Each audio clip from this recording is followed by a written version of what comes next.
दोपहर के वक्त मेरी सास अपने कमरे में एसी चलाकर सो रही थी और मैं रसोई में खड़े खड़े पसीने में भीगी हुई धूप में खाना बना रही थी। मेरी बीमार बच्ची अचानक बेड से गिर पड़ी।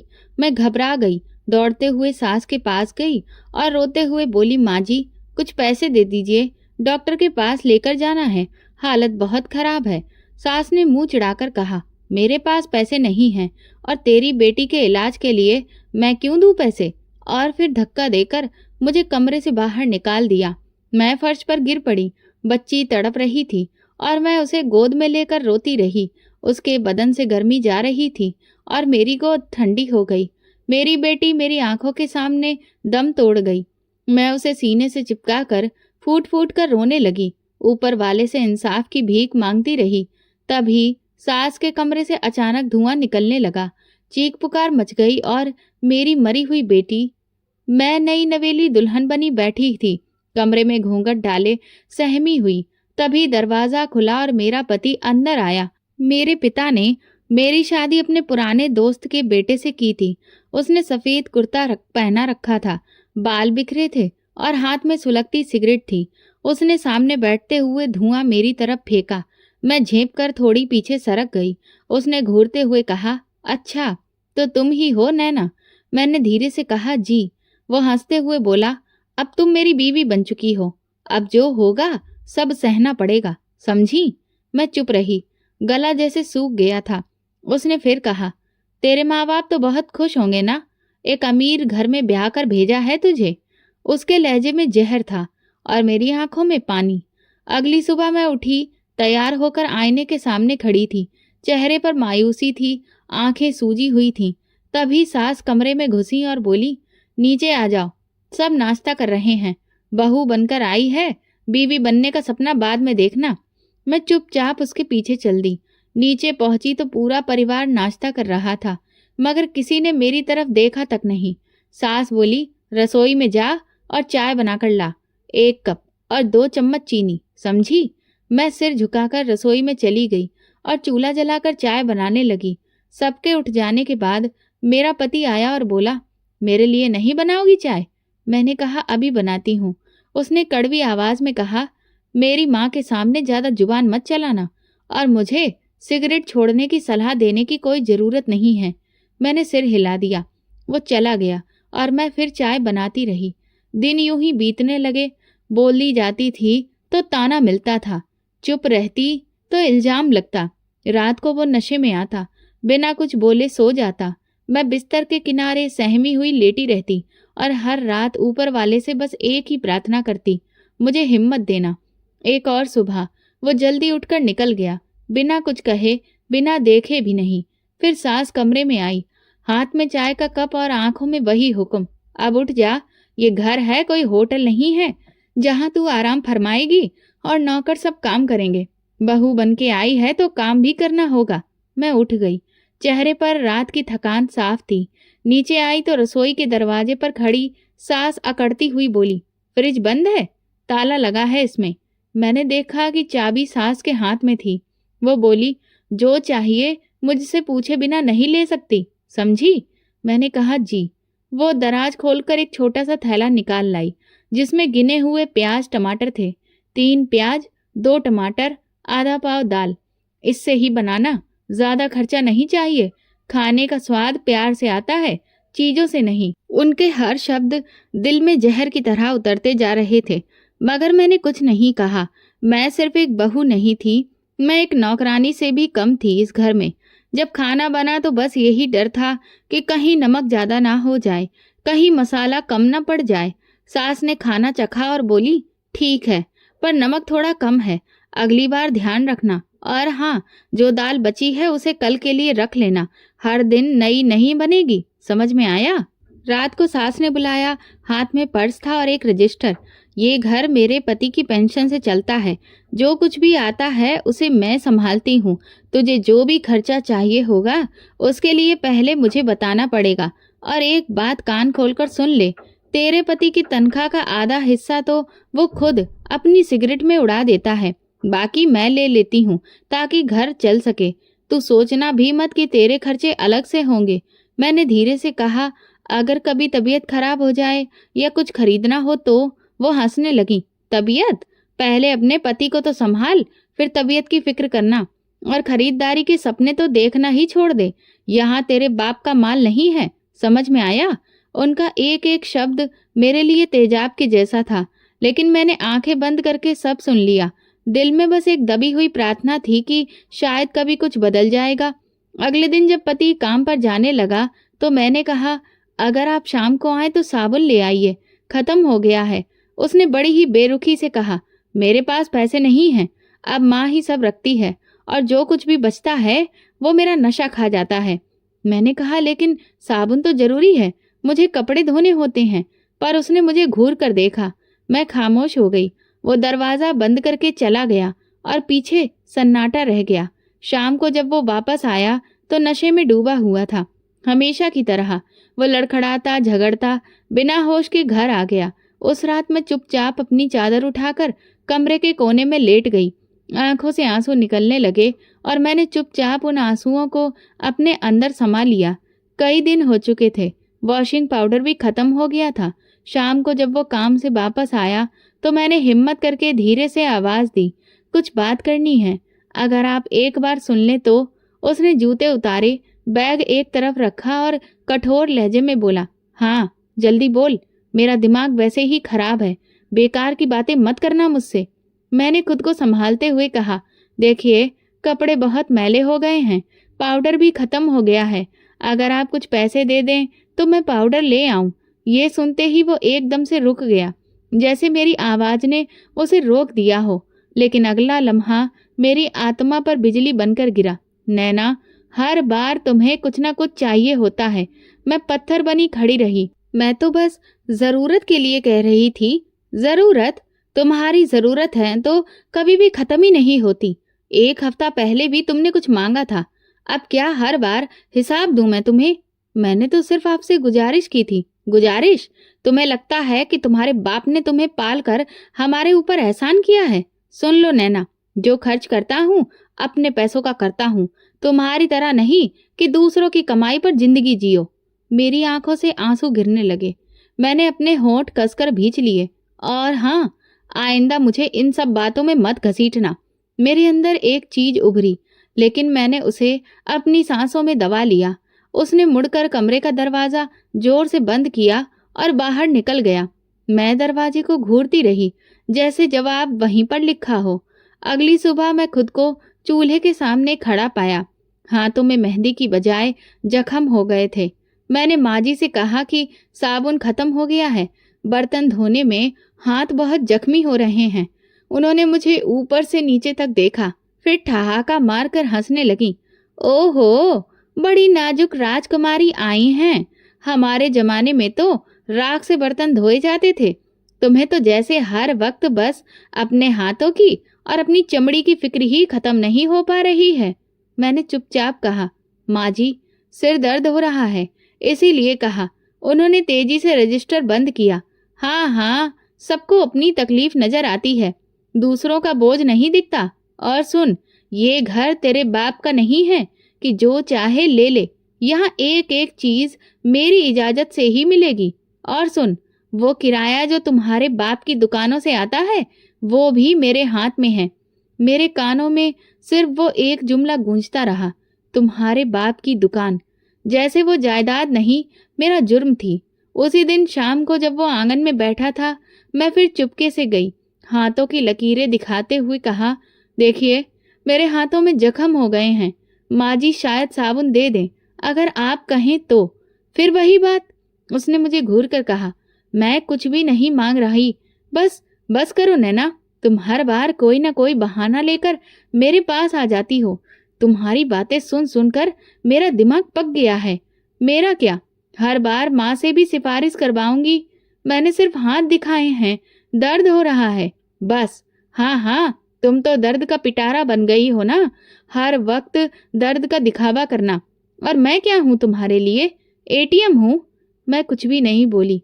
वो उठा, जेब से सिगरेट निकाली, सुलगाई और सिगरेट का धुआं छोड़ता हुआ कमरे से निकल गया। मैं वहां खड़ी रही, दीवार की तरफ देखती हुई, जैसे वो कुछ कहेगी, पर दीवार तो दीवार थी, शांत, बिना भाव की, कठोर। मैंने पानी से हाथ धोए, जख्मों पर पानी लगा तो जलन से आंखों से एक और आंसू निकल आया। आईने में खुद को देखा और फिर नजर फेर ली। आज मेरी खामोशी भी मुझ पर चिल्ला रही थी, पर इस चीख को सुनने वाला कोई नहीं था। मेरे कपड़े, मेरी पसंद, मेरी सोच, सब कुछ जैसे किसी और की मुट्ठी में था। यहाँ हर दिन एक जैसा होता था, मगर हर दिन थोड़ा और भारी, थोड़ा और जहरीला। क्या पहन रही हो? ये रंग तुम पर अच्छा नहीं लगता। सास की आवाज सुबह सुबह मेरी जिंदगी में जहर घोल देती थी। ये कोई मेला लगा है जो तुम हर रोज थोड़ा और सज धज कर तैयार होती हो और अच्छे कपड़े पहनने की कोशिश करती हो? ये तुम्हारे पति के पैसों से है, समझी? तुम्हारे बाप के नहीं। मैंने अपना दुपट्टा ठीक करते हुए चुपचाप दूसरे कमरे में आ गई। मेरे कमरे में सिर्फ एक पुरानी सी अलमारी थी जिसमें मेरे 5 जोड़ी कपड़े थे। उन्हीं को बार बार धोकर मुझे पहनना होता था, बिना प्रेस किए ही। मैं अपने कपड़े पहनती थी, तब भी मुझे बहुत सुनना पड़ता था। कपड़े तो ऐसे पहनती है जैसे कि कहीं की महारानी हो। कामकाज का ध्यान रखो, अपने शौक का नहीं, क्योंकि अब ये वक्त तुम्हारी फरमाइशें पूरी करने का नहीं है। पति कभी कभी आकर एक आधी बात बोलना, कभी मुस्कुरा देता जैसे सब कुछ ठीक हो, और कभी अचानक आंखों में खून उतर आता। एक शाम जब वो ऑफिस से आया, मैंने दरवाजा खोला और धीरे से पूछा, आज आप जल्दी आ गए? हाँ, लेकिन सवाल जवाब का कोई मूड नहीं है। उसने 2 टूक जवाब दिया। बस ऐसे ही खुशी हुई आपको देखकर। मैं फिर भी नरमी से बोली। वो अंदर गया, जूते एक तरफ फेंके और बोला, पानी लाओ। मैं पानी ले आई। वो कुछ देर टीवी देखता रहा, फिर एकदम से बोला, आज माँ कह रही थी कि तुमने उनके कहने के बावजूद भी सब्जी में घी ज्यादा डाल दिया। मैंने चौंक कर कहा, मैंने तो तौल कर ही डाला था। समझदारी और जी हजूरी की जरूरत है। मैं खामोश हो गई। सच में आवाज नहीं थी, सिर्फ दुख था। कभी रात को जब सब लोग सो जाते तो मैं कमरे के कोने में बैठकर अपनी माँ को याद करती। माँ का वो दुपट्टा जिसे विदाई के वक्त उन्होंने मेरे सिर पर रखा था, मैं आज भी रोज देखती। वही दुपट्टा मेरे आंसू पोंछता था। कभी कभी पति का व्यवहार नरम भी हो जाता। एक रात वो देर से आया, थका हुआ था। खाना बचा है? उसने धीरे से पूछा। जी। मैं गरम कर दूं? नहीं, ऐसे ही दे दो, बहुत थका हुआ हूँ। मैं खामोशी से थाली लगा दी। उसने 2 निवाले खाए, फिर मेरी तरफ देखा। नैना। जी कहिए। कभी कभी लगता है कि तुम बहुत चुप हो, कुछ बोलती क्यों नहीं? मैंने उसके चेहरे को देखा, जहाँ कुछ पलों के लिए नरमी दिख रही थी, फिर सिर झुकाकर कहा, बोलने की इजाजत कब मिली है जो बोलूं? वो खामोश हो गया। शायद मेरी बात ने उसे कुछ देर के लिए रोक दिया था, लेकिन सिर्फ कुछ लम्हों के लिए। अगली सुबह वही सब, वही किचन, वही गिनती की सब्जियां। सास ने मेरे हाथ से प्याज काटते हुए छुरी ले ली। ज्यादा बर्बादी मत करना, तेरे बाप के घर से नहीं आया है ये सब। मैं फिर कुछ नहीं बोली। मेरी जुबान पर जैसे ताला लग चुका था। एक रोज फ्रिज खोला तो सास ने देख लिया। किसने कहा था तुझे कि फ्रिज खोलो? कुछ लेने की इजाजत ली थी? माँ जी, मैं बस अपनी पानी लेना चाहती थी। किचन में रखा है ना, घड़े में, वही पियो। फ्रिज मेहमानों के लिए होता है, तुम्हारे जैसों के लिए नहीं। कमरे में जाकर मैंने पानी का घूंट लिया, फिर खुद को आईने में देखा। वो नैना जो शादी के दिन खुद को बहुत ही किस्मत वाली समझती थी, आज एक कैदी की तरह नजर आ रही थी। न सपने थे, न अधिकार था।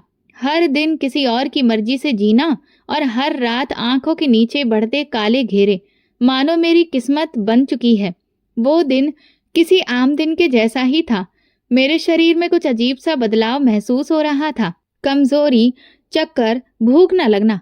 सास ने ताना मारा, काम से जी चुराती हो? जरा सा झुकने में तुम्हारी सांस चढ़ जाती है। मगर मुझे खुद नहीं पता था कि मेरे अंदर क्या पल रहा है।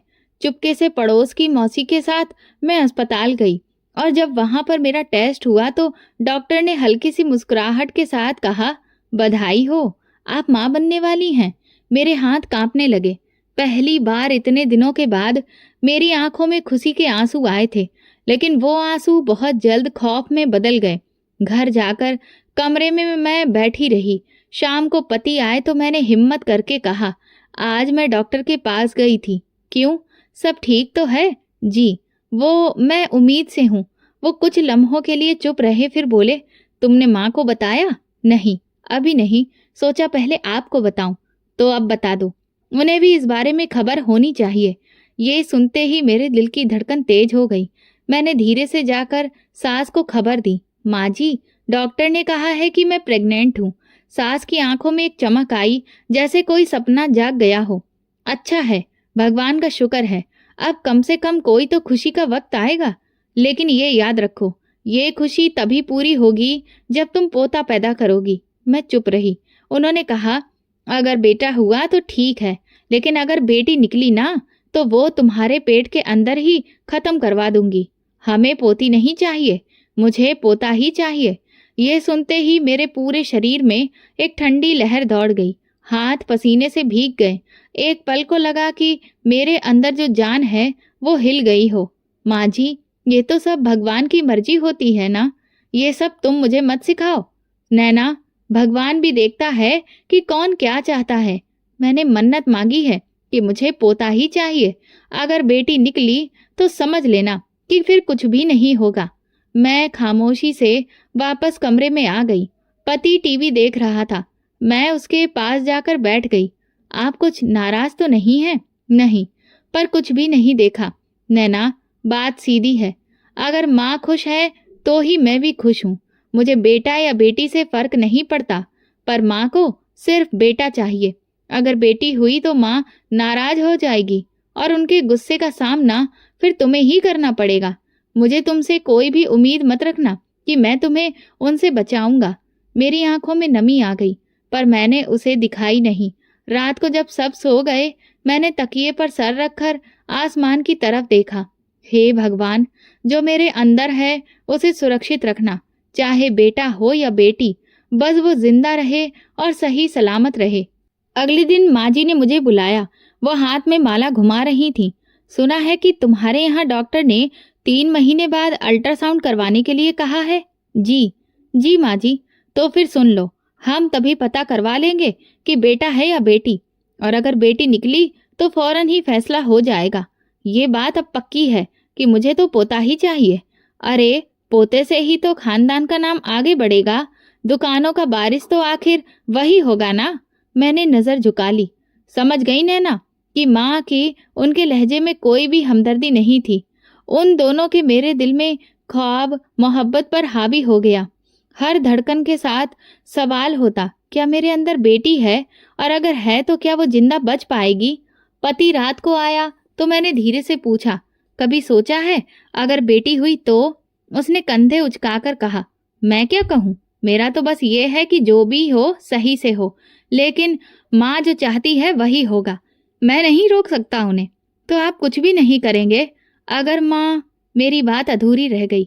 मैं इस बहस में नहीं पड़ना चाहता नैना, मुझे सुकून चाहिए, बहस नहीं। वो सो गया और मैं जागती रही। मैंने पेट पर हाथ रखा, जैसे आने वाली औलाद को थपकी दे रही हूँ। मैं तुम्हारे साथ हूँ बेटा, चाहे दुनिया कुछ भी कहे, मैं हूँ, तुम मेरी हो। 3 महीने पूरे होने को आ गए थे और हर दिन मेरे लिए एक सवाल था, मेरे अंदर कौन पल रहा है, खुशी या सजा, माँ बनने का सपना या बेटी होने का जुर्म। आज वो दिन आ गया था जिसका इंतजार मुझे ख्वाब किसके साथ था। अल्ट्रासाउंड के दिन सास ने मुझे खुद अस्पताल ले जाने का फैसला किया। अस्पताल पहुंचे तो डॉक्टर से पहली मुलाकात हुई। एक ठीक ठाक उम्र की गंभीर चेहरे वाली औरत, जो अपने पराये से ज्यादा शायद कुछ और भी जानती थी। सास ने दरवाजे के अंदर कदम रखते ही कहा, डॉक्टर साहिबा, हमें साफ साफ बता दीजिए कि बेटा है या बेटी, और अगर बेटी हो तो प्लीज कुछ छुपाइएगा मत। डॉक्टर हैरत से उनकी तरफ देखने लगी। ये सब जानने की कानून इजाजत नहीं देता है कि हम किसी को भी लड़का या लड़की है ये बताएं। अभी वक्त नहीं आया है। सास झुंझलाकर बोली, वक्त की बात छोड़ दीजिए, हमें सिर्फ ये सुनना है कि बेटा है, और अगर बेटी है तो फिर हम अपना रास्ता खुद ही चुन लेंगे। मेरा दिल जैसे बुरी तरह से घबरा गया। जब डॉक्टर मुझे अल्ट्रासाउंड के लिए अंदर ले गई तो मैं एक पल में कुर्सी से उठी और डॉक्टर के कदमों में जा गिरी। मेरी आंखों से लगातार आंसू बह रहे थे। डॉक्टर मैडम, आपको भगवान की कसम है, अगर बेटी है तो फिर प्लीज मेरी सास को कुछ भी मत बताइएगा, वो उसे खत्म करवा देंगी। मुझे कुछ भी करके अपनी बेटी को हर हाल में बचाना है। डॉक्टर का चेहरा सख्त हो गया। वो झुकी, मुझे सहारा देकर उठाया और कहा, नैना, मैं तुम्हें माँ की नज़र से देख रही हूँ और तुम फिक्र ना करो, जो भी है मैं तुम्हारे साथ हूँ। मैं हिचकियों के बीच सिर हिलाया। सास ने सामने बैठकर सवालिया नज़रों से देखा। क्या हुआ, सब ठीक है ना? डॉक्टर ने खामोशी से एक सांस ली, फिर मुस्कुराकर कहा, बधाई हो, बेटा है, सब कुछ बिल्कुल ठीक है। सास के चेहरे पर खुशी की लहर दौड़ गई। वो उनकी आवाज में बोली, देखा, मैं ना कहती थी कि मेरा पोता ही आएगा। चलो, खुशी की बात है, कम से कम इज्जत बच गई। डॉक्टर ने मेरी तरफ देखा और मैंने नजरें झुका ली। मेरी आंखों में सुकून था, पर दिल अभी भी कांप रहा था। घर वापसी पर सास बार बार मुझे तरह तरह की हिदायतें दे रही थी। अब से ज्यादा ध्यान रखना, मेरा पोता है, इसे कुछ भी नहीं होना चाहिए। दूध वक्त पर पीना और दवा तो बिल्कुल भी नहीं भूलना। मैं हर बात पर जी कहती गई। जब ये खबर मेरे पति को मिली तो उसने भी ठंडे लहजे में कहा, चलो, कम से कम माँ खुश हो गई, यही काफी है। मैं रात को देर तक जागती रही। डॉक्टर का चेहरा बार बार आंखों के सामने आता रहा। वो औरत जिसने मेरे झूठ को जिंदगी का सहारा बनाया, सच छुपाया मगर एक जान बचा ली। अगले दिन सास ने सुबह से ही मुझे तरह तरह की एडवाइसेस देना शुरू कर दी। दूध गर्म पीना, दवा ले ली है, बेटे को कुछ भी नहीं होना चाहिए, ये पोता है मेरे खानदान का वारिस। मैं खामोश रही, अंदर से टूट रही थी, पर चेहरे पर वही सब्र का नकाब ओढ़े थी। एक दोपहर जब मैं कमरे में बैठी थी, पति आया। उसने एक नज़र मेरी तरफ देखा और बोला, अब तो तुम्हें खुश होना चाहिए, माँ भी तुमसे खुश हो गई है। मैंने कहा, आप खुश हैं? खुश और सुकून चाहिए तो होता है, जो माँ के खुश होने से आता है। मैंने नज़र फेर ली। मैं हर धड़कन के साथ प्रार्थना करती कि वो दिन कभी ना आए जब सच मेरे घर की दहलीज पर आकर सवाल करे। सच जो मेरी बच्ची को मुझसे छीन सकता था, और वो झूठ जिसने एक जान को बचा लिया था। 9 महीने गुजर चुके थे। हर दिन एक सवाल, हर रात एक प्रार्थना। मेरी हर सांस के साथ बेटी की जिंदगी बंधी हुई थी। मैं उसे दिल ही दिल में रोशनी कहती थी, मेरा छोटा सा सपना जो अभी पूरी दुनिया से छुपा हुआ था, लेकिन वो मेरे दिल में रोशन था। वो रात जब दर्द शुरू हुआ तो सास का लहजा भी कांटों जैसा हो गया। याद रखना नैना, पोता ही होना चाहिए, वरना तुम्हारी शक्ल भी नहीं देखूंगी। हमारे खानदान में बेटियों की कोई जगह नहीं है। मैं चुप रही, बस पेट पर हाथ रख के दर्द के साथ वो बातें भी सह रही थी। अस्पताल पहुंचने पर मैं बेड पर लेट गई। पति बाहर इंतजार कर रहा था। सास बार बार नर्सों से सवाल करती रही, पता चला, बेटा है ना? लेबर रूम में जब मेरी चीखें और तेज हो गईं, मेरे दिल की धड़कन उस लम्हे बस यही कह रही थी, हे भगवान, मेरी बच्ची को सुरक्षित रखना, वो तुम्हारा दिया हुआ ही आशीर्वाद है। और फिर एक चमत्कार हुआ। एक नन्ही सी जान की आवाज गूंजी। मेरी आंखें धुंधला गईं, मगर मैं समझ गई कि वो आ गई है, मेरी बेटी, मेरी रोशनी। डॉक्टर ने बच्ची को मेरे सीने पर रखा। मैंने उसे छुआ, चूम लिया। आंसू टपकने लगे, पर इस बार वो आंसू खौफ के नहीं थे, माँ बनने के एक संपूर्ण एहसास के थे। कुछ देर के बाद जब कमरे में सास दाखिल हुई तो उनके चेहरे पर बेचैनी साफ लिखी थी। बेटा हुआ है ना? जल्दी बताओ। नर्स ने सर झुकाकर धीरे से कहा, बेटी हुई है। सास की आवाज कानों में बिजली बनकर टूटी। झूठ बोलकर बेटी पैदा कर ली? डॉक्टर ने तो कहा था कि बेटा है। मैंने आंखें बंद कर ली, जैसे सच्चाई से बचने की कोशिश कर रही हूँ। ये सब तुम्हारी साजिश थी ना नैना? तुमने हम लोगों को धोखा दिया, ये तुमने जानबूझकर किया। मैंने कुछ नहीं किया माँ जी, सब भगवान की मर्जी है। बंद करो ये बकवास बातें, मुझे पोती नहीं चाहिए थी। तुमने झूठ बोलकर मेरे साथ खेल खेला है।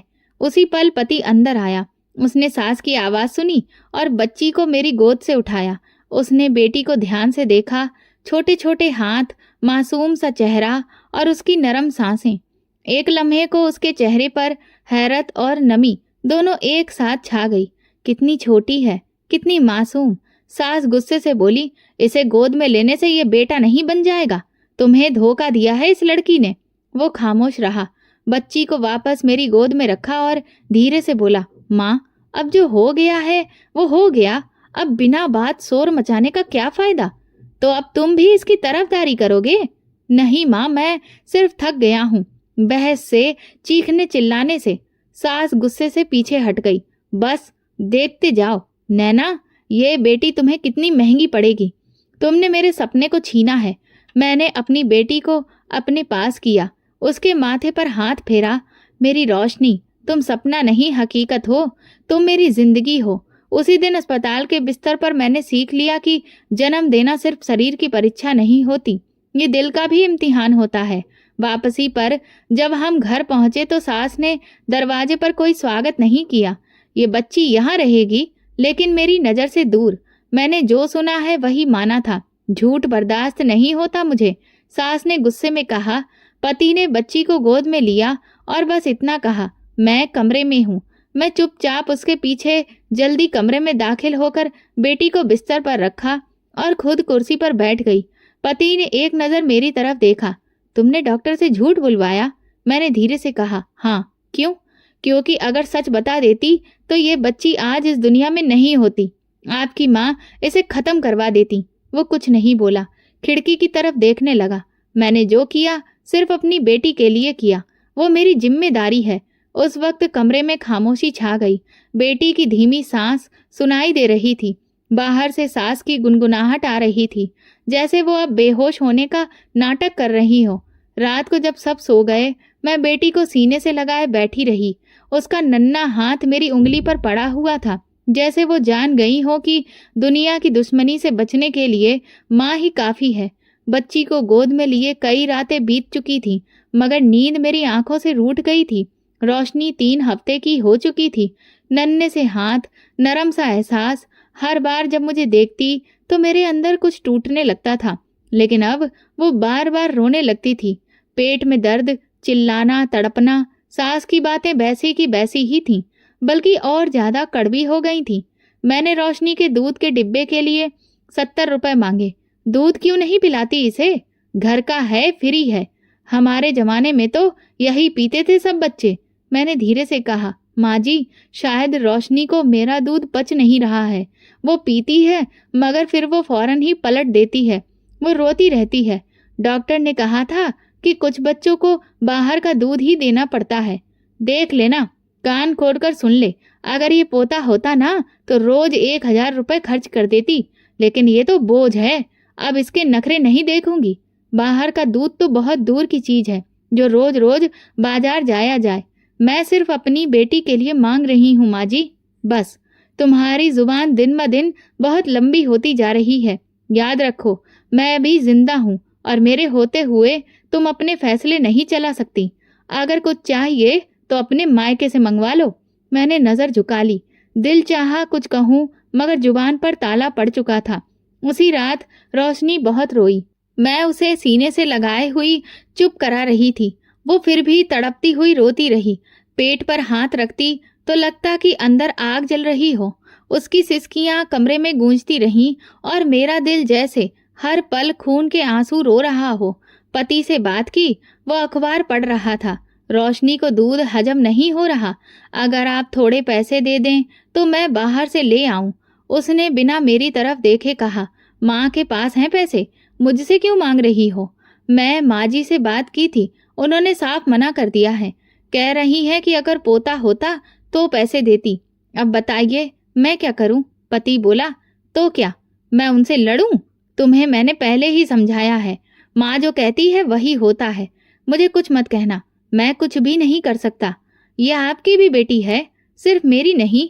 मैंने कहा ना, माँ से बात करो, मुझे इन सब बातों में मत घसीटो।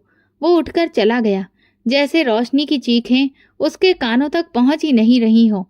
रात को रोशनी की हालत और बिगड़ गई और वो लगातार रो रही थी। आंखें लाल हो रही थी, चेहरा पसीने से भीगा। मैं सास के कमरे का दरवाजा खटखटाया। माँ जी प्लीज थोड़े से पैसे दे दीजिए, दूध लाना है, बच्ची की हालत बहुत खराब हो रही है। अंदर से आवाज आई, रात के इस वक्त मुझे जगाने आई हो? क्या हो गया है इस रोने की मशीन को?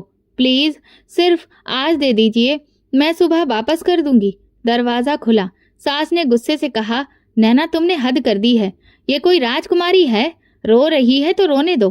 पोता पैदा करती ना तब देखती कि तू क्या मांगती और मैं सब कुछ बिना मांगे ही दे देती।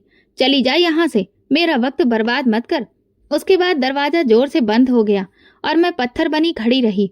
रोशनी करहाओं के साथ मेरे हाथों में जोर पकड़ती जा रही थी। अगली सुबह मैंने हिम्मत की, पति से दोबारा बात की।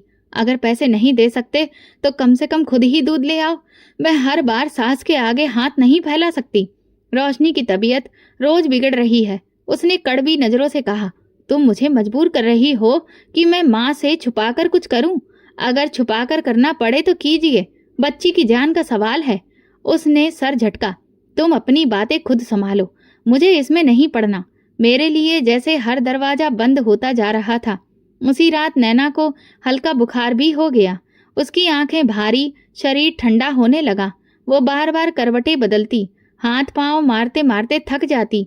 मैं एक बार फिर सास के सामने हाथ जोड़कर खड़ी थी। आपको भगवान का वास्ता सिर्फ 200 रुपए दे दीजिए, बच्ची बहुत बीमार है, मैं खुद दूध ले आऊंगी। तुम्हें शर्म नहीं आती? एक बेटी के लिए यूं रो रही हो जैसे कोई खजाना लुटा दिया हो। क्या दुनिया में बेटियां इतनी जरूरी हो गई हैं? माँ की वो बहुत तकलीफ में है और मैं थकी हुई हूँ। रोज रोज यही ड्रामा सुनने के लिए मैं नहीं बैठ सकती अब सामने। हार कर मैं अपनी बच्ची को उठाकर वापस कमरे में आ गई। वो अब रो रो कर थक चुकी थी। बस उसकी सिसकियां थीं, सांस धीमी, आंखों में दर्द। मेरी नींद, मेरा सब्र, सब कुछ छिन चुका था। सिर्फ एक माँ बची थी जो अपनी बच्ची के साथ जाग रही थी। रोशनी मेरी गोद में थी और मैं उसे बार बार थपकियां दे रही थी। मेरे पास कुछ नहीं था, सिर्फ मोहब्बत, भूख और लाचारी। और इन सब के बीच मेरी बेटी जो रोज थोड़ा थोड़ा मर रही थी। रोशनी मेरी गोद में बेसुध थी, होंठ सूखे सफेद, शरीर ठंडा लेकिन माथा दहकता हुआ। पति को कॉल किया, वो दूसरे शहर किसी काम से गया था। बार बार फोन मिला रही थी लेकिन हर बार फोन बजता रहा, कोई जवाब नहीं आया। सुबह का वक्त पास था, सूरज अभी निकला नहीं था लेकिन मेरी रोशनी डूब रही थी। मैं रोशनी को चादर में लपेटकर बाहर निकली। एक एक दरवाजा खटखटाया। मौसी, प्लीज थोड़े से पैसे दे दीजिए, बच्ची की हालत बहुत खराब है, मुझे दवा लेनी है। नैना बेटी, मेरे पास खुद कुछ भी नहीं है, महीना खत्म होने को आ गया है, दूसरे घर गई। दीदी, मैं वापस कर दूंगी, बस बच्ची के लिए दवा चाहिए, हमें माफ कर दो, खुद हमारे बच्चों का खर्चा पूरा नहीं हो रहा। मैं आंखों में आंसू लिए दरवाजे दरवाजे जाती रही लेकिन हर दरवाजा बंद, हर दिल कठोर। तब एक औरत जो पास वाली गली में रहती थी मेरे पास आई। उसके हाथ में एक पुरानी शॉल थी और आंखों में थोड़ा सा रहम। लो बेटा, मेरे पास बस इतना ही है। मैं खुद तो दवा लेने आई थी अपने पति की, पर तुम्हारी बच्ची की हालत देखकर दिल पिघल गया। भगवान आपको खुश रखे, मैं लौटा दूंगी, तुम पहले अपनी बच्ची को बचाओ। मैं भागती हुई रोशनी को लेकर पास के क्लिनिक में पहुंची। अंदर नर्स ने देखा और तुरंत डॉक्टर को बुलाया। डॉक्टर ने बच्ची की आंखें चेक की, स्क्रीन देखा, एक नज़र मेरी तरफ देखा। ये कब से बुखार में थी? 2 दिन से, पर पैसे नहीं थे मेरे पास दवा के लिए। डॉक्टर खामोश हो गया, फिर धीरे से बोला, बहुत देर हो चुकी है, इसकी सांसें रुक चुकी हैं नैना। मेरे कदमों तले जमीन खिसक गई। ये सुनते ही जैसे किसी ने मेरे गले में फांसी डाल दी हो। आंखों के सामने अंधेरा छा गया। नहीं, आप दोबारा चेक करिए, फिर से देखिए तो। मेरी रोशनी, मेरी बच्ची सांस ले रही थी अभी। मैं उनसे बार बार भीख मांग रही थी। हम कुछ भी नहीं कर सकते। मैंने रोशनी को अपने बाजू में उठा लिया, जैसे जोर देने से जिंदगी वापस आ जाएगी, पर उसका शरीर ठंडा था, जैसे दुनिया की सारी आवाजें सुनकर भी उसने सिर्फ खामोशी चुन ली हो। अस्पताल के कमरे से निकलते हुए मेरे कदम डगमगा गए। लोगों की नजरें, गाड़ियों का शोर, सब धुंधला पड़ गया। मेरे सीने पर रोशनी की लाश थी और मेरी गोद खाली होने लगी थी। घर का दरवाजा खटखटाया, सास ने खोला। मेरे हाथ में चादर में लिपटी रोशनी को देखकर उसके माथे पर एक पल को कोई भी असर नहीं आया। क्या हुआ? रोशनी मर गई। हाँ, आपकी पोती जो पैदा होते ही बोझ ठहरा दी गई, आज दुनिया छोड़ गई। सास ने पलकें भी नहीं झपकाई, बस दरवाजा छोड़कर पीछे हट गई। मैं रोशनी को लेकर कमरे में आई, बिस्तर पर उसे रखा। उसका चेहरा सुकून में था, जैसे वो अपने दर्द से आजाद हो गई हो। मैं उसके पास बैठी रही, उसे गोद में लिए थपकी देती रही, जैसे अब भी उसे सुलाना हो। इसी वक्त पति घर आया, थका हुआ, चेहरे पर मुस्कुराहट। कैसी है रोशनी? मैंने सर उठाया, आंखों से आंसू बहने लगे। रोशनी चली गई। ये सुनते ही वो ठिठक गया, फिर आगे बढ़ा, बच्ची को उठाया और चीख मारकर रोने लगा। नहीं, मेरी बेटी नहीं जा सकती। नैना, तुमने मुझे क्यों नहीं बताया?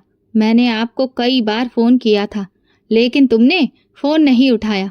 मैं दरवाजे दरवाजे गई, किसी ने मदद नहीं की। मैं अकेली थी, बस मेरे साथ रोशनी थी। वो रोती रही, मैं रोती रही, और बीच में वो बच्ची जो इस दुनिया के जालिम मौसम में कुछ हफ्ते भी ना जी सकी। सारे मेरे अंदर सब कुछ टूट चुका था, लेकिन जुबान पर खामोशी थी। दिल में जैसे कोई तूफान उबल रहा था। सास दरवाजे पर खड़ी थी, उसका चेहरा सपाट, जैसे कुछ हुआ ही नहीं हो। मैं उठी, चादर को जरा सा और ठीक किया, रोशनी के माथे को चूमा और दरवाजे की तरफ कदम बढ़ाए। आंगन में जाकर आसमान की तरफ देखा। पहली बार इतने दिनों के बाद मैंने अपनी गर्दन सीधी की, आंखों को आसमान से मिलाया। भगवान!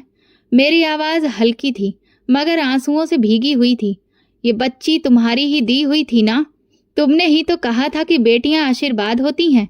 मैंने तुम्हारे आशीर्वाद को बचाया, उसे सीने से लगाया, पर तुमने उसे मुझसे छीन लिया। मेरे आंसू रुक नहीं रहे थे। मैं तरबतर कहाँ पर फिरती रही थी, लेकिन शब्द रुकने का नाम नहीं ले रहे थे। अगर तुम मुझे मेरी बच्ची वापस नहीं दे सकते, तो कम से कम इंसाफ तो कर दो। वो जो दिन रात मेरे बच्ची को मनहूस कहती रही, वो जो मुझे बोझ समझती रही, जिसने रोशनी को दूध के पैसे तक नहीं दिए, उसका हिसाब अब तुम करोगे। मेरी बच्ची तड़प तड़प कर मर गई। मैं दरवाजे दरवाजे घूमती रही और वो दरवाजा बंद करके सो गई। हे भगवान, अगर तुम देख रहे हो तो जवाब दो, या फिर खामोश रहकर मुझे भी मार डालो। मेरे शब्द खत्म हुए, पर दिल में आग और बढ़ गई। मन में खामोशी छा गई। सिर्फ पीछे मेरी सिसकियां ही बाकी रह गईं कि तभी इतने में अंदर से सास की चीखने की आवाज आई। अरे मेरे हाथ, मेरी पाँव! हे भगवान, ये क्या हो रहा है? मैं अचानक से चौंक गई और दौड़ी। पति भी उठकर आए। हम दोनों अंदर गए। सास फर्श पर गिरी हुई थी, उनके हाथ अकड़े हुए, मुंह टेढ़ा और आंखें खुली थीं, लेकिन जुबान से कुछ भी अब साफ नहीं निकल रहा था। माँ, आपको क्या हो गया? पति उसके पास गया, मगर वो जवाब नहीं दे पा रही थी। जल्दी एम्बुलेंस बुलाओ, वो मुझसे चिल्लाकर बोला, लेकिन मैं चुपचाप खड़ी रही।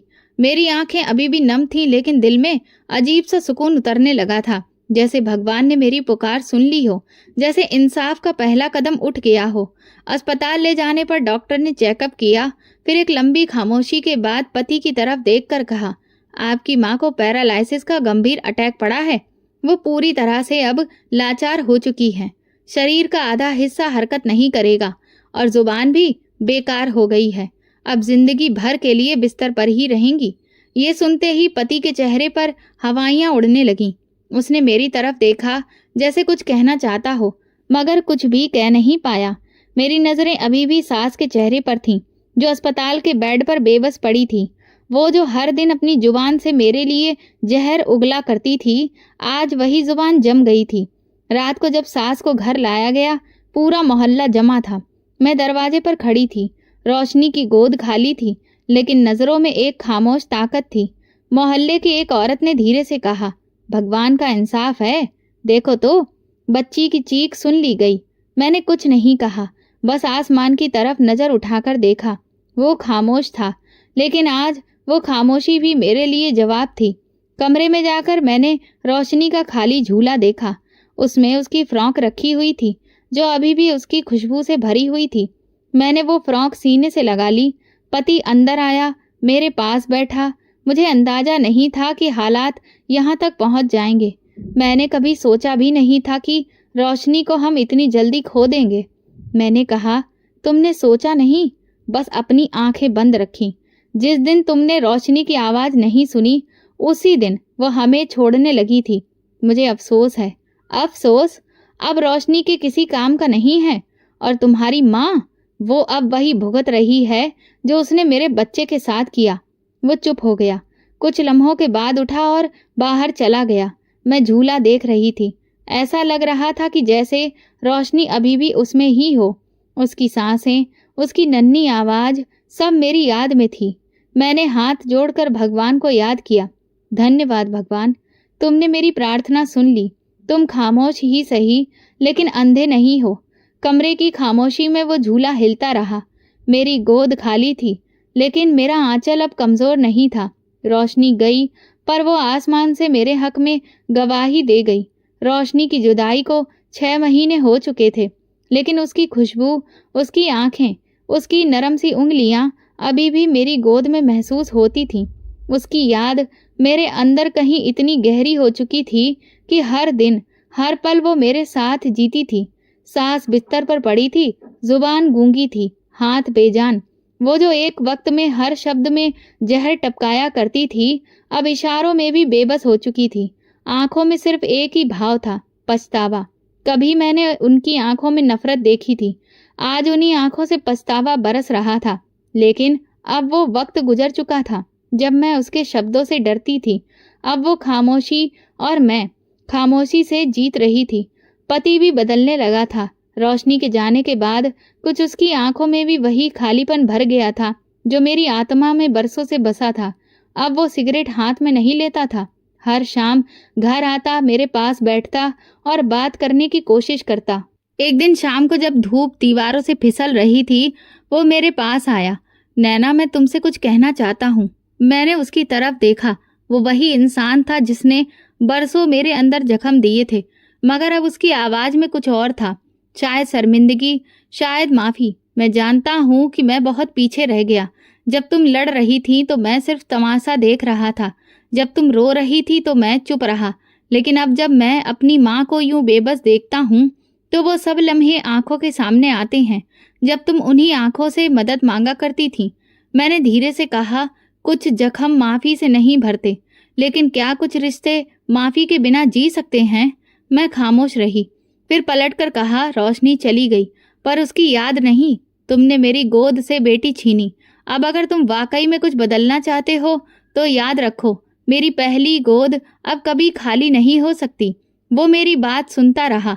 कुछ लम्हों के बाद सर झुकाकर बोला, अगर तुम एक और मौका दो तो मैं तुम्हें एक नई जिंदगी देना चाहता हूँ।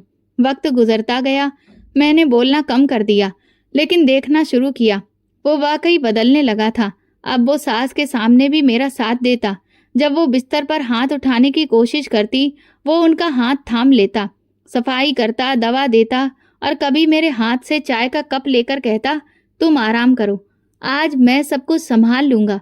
एक दिन डॉक्टर ने बताया कि मैं दोबारा माँ बनने वाली हूँ। एक लम्हे को दिल कांप उठा, जैसे रोशनी की चीख दोबारा गूंजने लगी हो। लेकिन फिर हाथ पे पेट रखा और आंखें बंद करके प्रार्थना की, हे भगवान, अब जो भी देना उसे हमेशा सुरक्षित रखना। मैं किसी को खोने की हिम्मत नहीं रखती। वक्त के साथ साथ मेरे दिल में अब तलखी कम होने लगी। सच ये है कि रोशनी के बाद मैं खाली हो चुकी थी, और अब इस खाली जगह में थोड़ा थोड़ा करके जिंदगी वापस आ रही थी। 9 महीने बाद मैंने एक बेटे को जन्म दिया। डॉक्टर ने जब मेरे हाथ में उसे पकड़ा, मैंने उसे सीने से लगाया और कहा, बेटा, तुम मेरी दूसरी खुशकिस्मत औलाद हो, पर याद रखना, मेरी पहली औलाद हमेशा तुम्हारी बहन रोशनी रहेगी।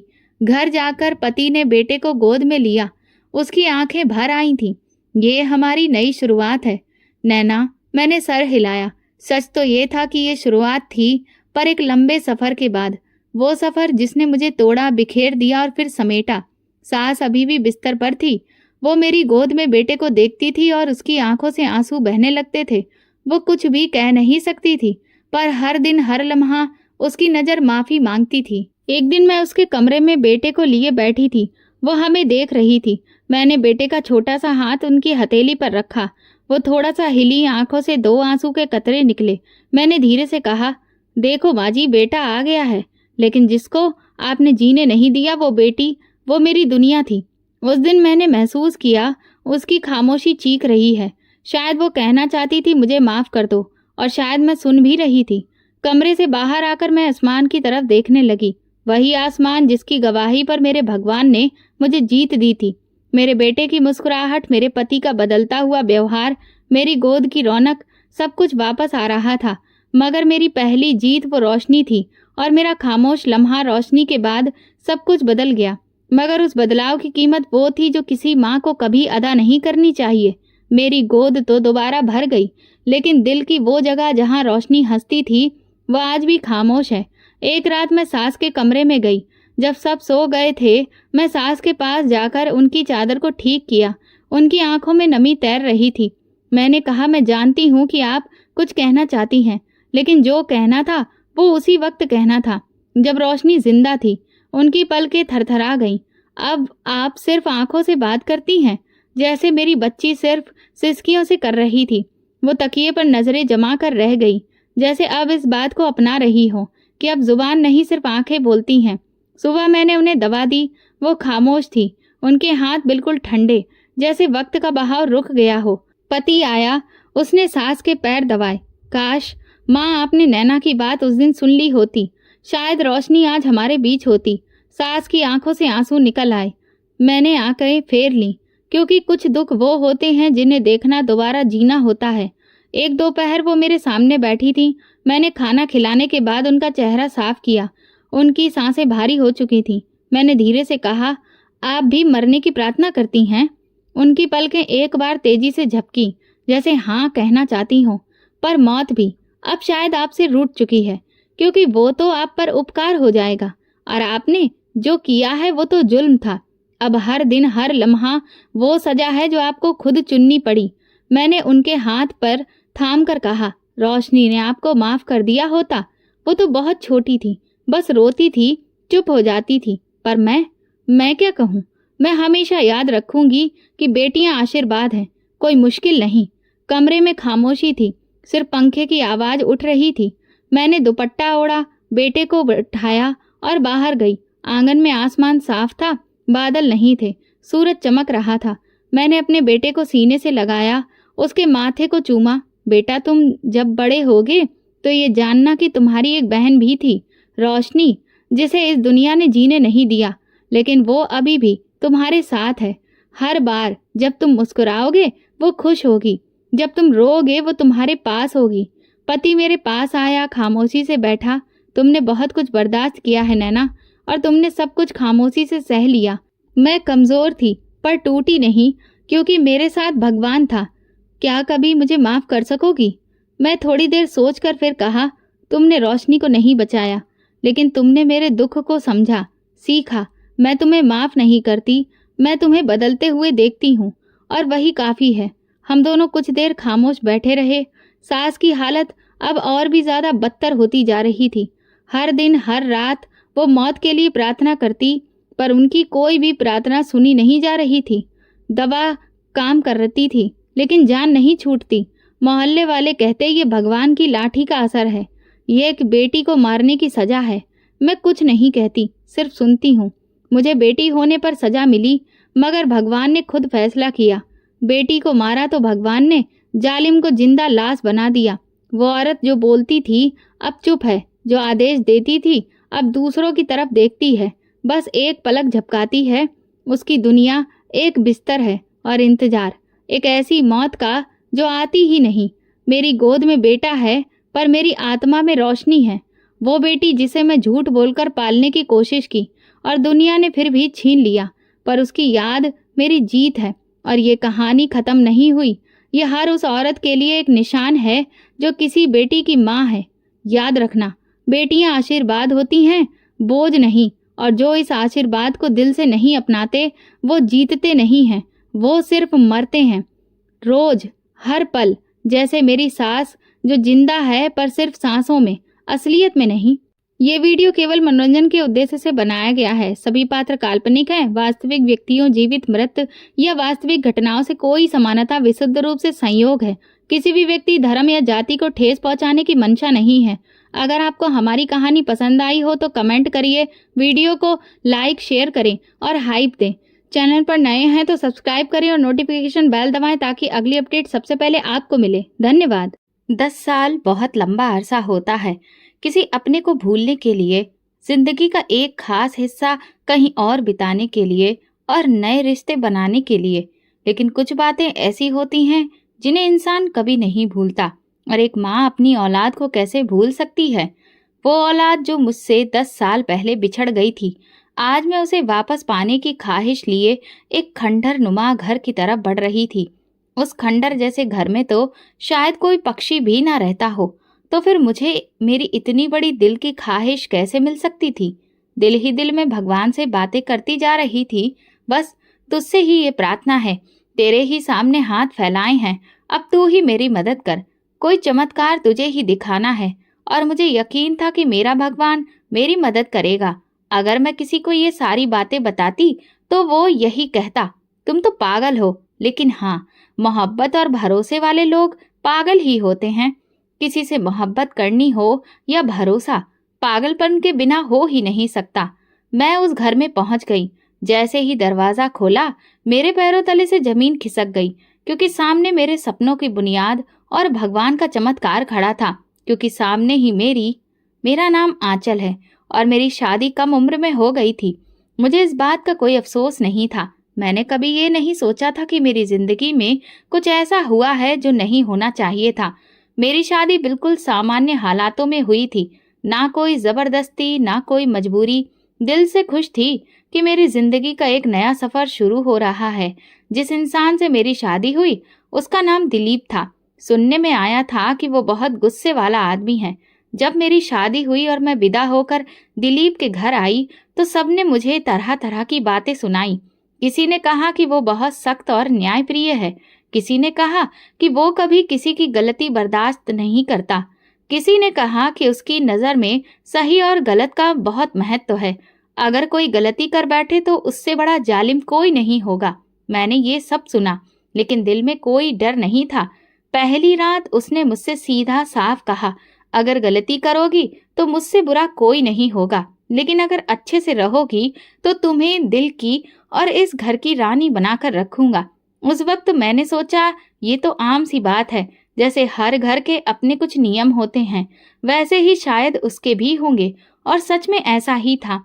अगर मैं अच्छे से रहती तो वो मेरा बहुत ख्याल रखता था, मेरी हर छोटी बड़ी ज़रूरत का ध्यान रखता, मुझे इज्जत देता, मेरी पसंद नापसंद को महत्व देता था। अगर कभी कोई गलती होती तो वो बस इतना ही कहता, ये गलत हुआ है, अगली बार ध्यान रखना। हाँ, कभी कभी डांट भी देता था, लेकिन वो डांट किसी दुश्मनी या बदतमीजी सी नहीं होती थी, बल्कि उसके लहजे में भी एक अजीब सा ख्याल रखने वाला एहसास होता था। लेकिन लोग उसे जालिम कहते थे और मुझे ये सुनकर हैरत होती थी। जो इंसान मेरा पति है, मेरे साथ रहता है, मेरी हर जरूरत पूरी करता है, क्या मैं ही उसकी असली शख्सियत नहीं समझ पाई? और बाहर के लोग उसे ऐसा क्यों समझते हैं? वो एक बड़ा भाई भी था, परिवार के सारे मामलों को संभालता था, घर की जिम्मेदारियां उसके कंधों पर थीं। वो फैसले लेता था और उसके फैसले सबके लिए आखिरी होते थे। शायद इसी वजह से सबको लगता था कि वो सख्त है। इसी बीच दिलीप की नौकरी विदेश में लग गई। सब लोग बहुत खुश थे। वो मुझे भी अपने साथ ले जाने वाला था। सब कुछ अच्छा चल रहा था, लेकिन तभी पता चला कि मैं माँ बनने वाली हूँ और मुझ पर फिलहाल सफर करने की मनाही थी। उसने कहा, कोई बात नहीं, जब हमारा बच्चा इस दुनिया में आ जाएगा तब साथ चलना। इस बात ने मुझे और ज्यादा खुश कर दिया था कि वो मेरी और हमारे होने वाले बच्चे की सेहत को सबसे ऊपर रखता है। सब लोग मेरी किस्मत से जल रहे थे, कह रहे थे, एक तो अच्छा भला पति मिल गया जो मर्दों में मर्द है, और फिर बच्चा भी होने वाला है। अब तो विदेश भी जाना है। मुझे लग रहा था कि मेरी जिंदगी पूरी हो रही है। एक मोहब्बत करने वाला पति, इतनी सारी खुशियां और एक बेहतरीन भविष्य। मेरे पति के परिवार में ज्यादा लोग नहीं थे, सिर्फ मेरी सास और हमारा आने वाला बच्चा। हमारे अलावा मेरा एक देवर और ससुर पहले ही विदेश में काम करते थे। वहीं उनका जीवन था, रोजगार था, और वहीं उन्होंने अपनी दुनिया बसा ली थी। इन्हीं लोगों ने मेरे पति के लिए भी वहां नौकरी का इंतजाम किया था और उसके भविष्य की जिम्मेदारी उठाई थी। दिलीप के लिए ये एक सुनहरा मौका था, एक नई जिंदगी की ओर कदम। ये लोग खुद को बहुत ऊंचे स्टैंडर्ड्स वाला समझते थे। उनकी बातों से हमेशा यही लगता था कि वे आम लोगों से अलग हैं, उनका रहन सहन दूसरों से बेहतर है। हालांकि ये खाते पीते घर से थे, पर उतने अमीर नहीं थे जितना दिखावा करते थे। उनकी बातें सुनकर लगता था जैसे किसी बहुत बड़े राजघराने से ताल्लुक रखते हों। लेकिन हकीकत में उनकी जिंदगी मिडिल क्लास के थोड़े ऊपर के दर्जे में आती थी। एक चीज जो मैंने उस घर में बहुत ही शिद्दत से महसूस की थी, वो ये कि वो शारीरिक संरचना और खूबसूरती को बहुत ज्यादा महत्व देते थे। बॉडी शेमिंग करना तो उस परिवार में जैसे सभी की आदत थी।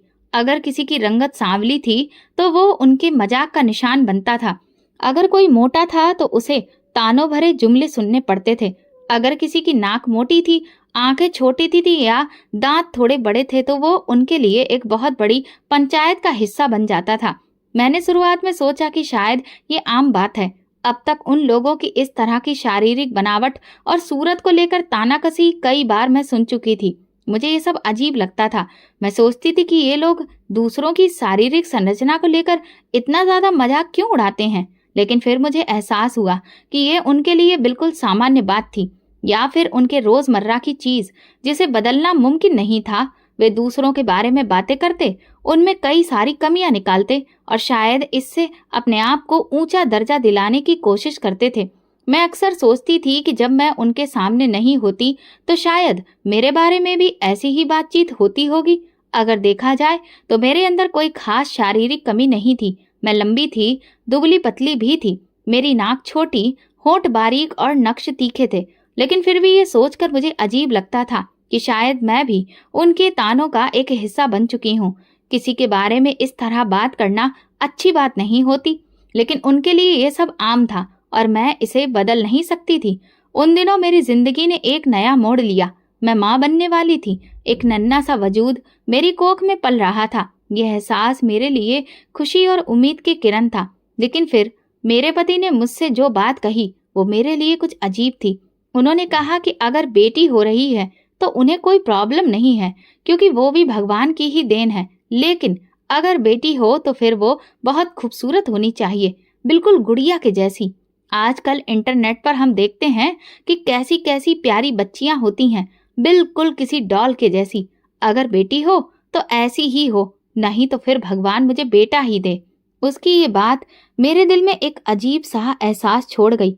उसने जो शकल सूरत बताई थी वो सिर्फ एक शर्त के तौर पर रखी गई थी, जैसे अगर खूबसूरती नहीं हुई तो बेटी का होना एक नकारात्मकता बात बन जाएगा। मेरी सास ने तुरंत कहा, माँ खूबसूरत है, बाप खूबसूरत है, तो बेटी खूबसूरत क्यों नहीं होगी। जैसे कि ये पहले से तय हो कि अगर माँ बाप की शक्ल अच्छी हो तो औलाद भी खूबसूरत होगी ही। मैंने उनकी बात सुनी, लेकिन अंदर से बेचैनी महसूस की। मैंने सोचा कि अगर मेरी बेटी आम शकल सूरत की हुई और इनकी खूबसूरती के पैमानों पर खरी नहीं उतरी तो क्या उसके लिए जिंदगी मुश्किल हो जाएगी। क्या वो भी इस तरह की बॉडी शेमिंग का शिकार होगी जो मैं इस घर में देखती आ रही थी। ये सारे सवाल मुझे परेशान करने लगे। मैं चुप रही। मैं अपने अंदर पलने वाले उस नन्ही जान को दिल से अपना चुकी थी, चाहे फिर वो जैसी भी हो। मेरे लिए वो सिर्फ एक बच्ची नहीं थी, वो मेरी प्रार्थना थी, मेरा प्यार, मेरे वजूद का हिस्सा।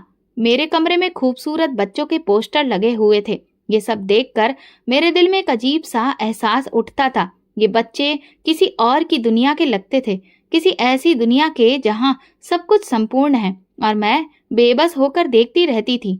मैं कभी कभी हैरान होती थी कि जिस तरह का हमारा रंग है तो हमारे जैसे लोगों के घरों में एकदम गोल मटोल गोरे रंग के बच्चे कैसे पैदा हो सकते हैं।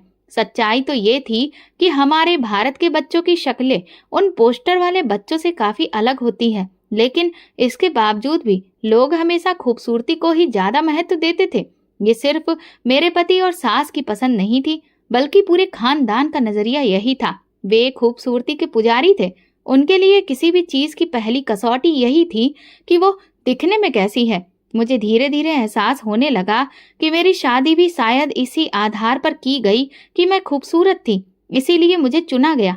मेरी तारीफें होती थी, मेरी शक्ल सूरत की बार बार बात की जाती थी और मुझे ऐसे पेश किया जाता था जैसे मैं कोई चीज हूँ जो उनकी शर्तों पर पूरी उतरी हूँ। जब भी हम किसी फंक्शन में जाते तो मुझे हमेशा सबसे खूबसूरत कपड़े पहनने के लिए कहा जाता। मेरे पति और सास को ये पसंद नहीं था कि मैं आम से कपड़े पहनूं। वे मुझे खास तौर पर तैयार करवाते, मेरे लिए महंगे सूट साड़ियां लाते, मुझे ब्यूटी पार्लर भेजते ताकि मैं सबसे खूबसूरत दिखूं। जब मैं महफिल में जाती तो लोग मुझे ही देखते और उन्हें यही सबसे ज्यादा पसंद आता। हमने इसे चुना है, जैसे कि कोई ऐसी चीज हूँ जिस पर उन्हें दूसरों के सामने गर्व महसूस हो। शुरुआत में मुझे ये सब अच्छा लगता था। कौन सी लड़की ऐसी तारीफें सुनकर भला खुश नहीं होती? लेकिन धीरे धीरे मुझे ये एहसास होने लगा कि उनकी मोहब्बत मेरे वजूद, मेरी अच्छाइयों के लिए नहीं थी, बल्कि सिर्फ और सिर्फ मेरी शारीरिक खूबसूरती के लिए थी। मैं सोने लगी तो एक ख्याल आया, अगर मेरी शक्ल सूरत आम होती तो क्या ये लोग मुझे चुनते? अगर मैं उनकी खूबसूरती की शर्तों पर खरी नहीं उतरती तो क्या ये लोग मुझे भी वही बातें सुनाते जो मैंने उनके घर में दूसरी औरतों के लिए सुनी थी? मेरा दिल जोर से धड़कने लगा जब मैंने इस सच्चाई को महसूस किया और सोचा कि जब मेरी बेटी पैदा होगी तो क्या ये लोग उसे भी इसी तरह रखेंगे? अगर वो उनकी पसंद के मुताबिक नहीं निकली तो क्या वो भी इन लोगों की तरह तरह की बातें सुनेगी? मेरे पति अब जाने की तैयारी कर चुके थे। वो बहुत उत्साहित थे, जैसे कि कोई बहुत बड़ी कामयाबी उनके बहुत करीब हो। उनका कहना था कि ज्यादा वक्त बर्बाद नहीं कर सकते, बस बेटी दुनिया में आ जाए और फिर हम तुरंत यहाँ से निकल जाएंगे। उन्होंने सब कुछ पहले ही तय कर लिया था और मुझसे कहा कि अपना बैग अभी से तैयार कर लो, क्योंकि बाद में ये सब करना मुश्किल हो जाता है। मैंने भी अपना बैग पैक कर लिया। उसमें वो छोटे छोटे कपड़े रखे जो मैंने अपनी बेटी के लिए खरीदे थे, नरम गुलाबी रंग के कपड़े जिन्हें मैंने बड़े ही शौक से चुना था। मैंने हर चीज का ध्यान रखा कि जब वो इस दुनिया में आएगी तो मुझे किन किन चीजों की जरूरत पड़ेगी। मेरी सास और पति दोनों बहुत ही जोश में थे। वो अक्सर साथ बैठकर आगे के बारे में बातें करते कि कैसे हम विदेश जाकर एक नई जिंदगी शुरू करेंगे, वहां जाकर सब कुछ बदल जाएगा। ये उनका सपना था। उनके सपनों में सब कुछ था, लेकिन कहीं भी मुझे उसमें मोहब्बत की गर्मी या जज्बात की गहराई नहीं लगी। मैं चाहती थी कि सब अच्छा हो, लेकिन मेरे अंदर एक हल्की सी बेचैनी थी, एक अजीब सा खौफ जिसे मैं किसी से कह नहीं सकती थी। मैंने अपनी आने वाली बेटी के लिए दुआ की और उसके लिए अपने दिल में बेपनाह मोहब्बत महसूस की। मैं जानती थी कि वो चाहे जैसी भी हो, मेरे लिए सबसे खूबसूरत होगी। लेकिन क्या ये दुनिया भी उसे मेरी नजर से देखेगी? ये सवाल बार बार मेरे जहन में आता, लेकिन इसका कोई जवाब मेरे पास नहीं था। कभी कभी इंसान वो कर गुजरता है जिसकी उम्मीद खुद को भी नहीं होती। खैर, मेरी बेटी अब इस दुनिया में आ चुकी थी। जैसे ही मैंने उसे पहली बार देखा, मेरे दिल में एक अजीब सा एहसास पैदा हुआ।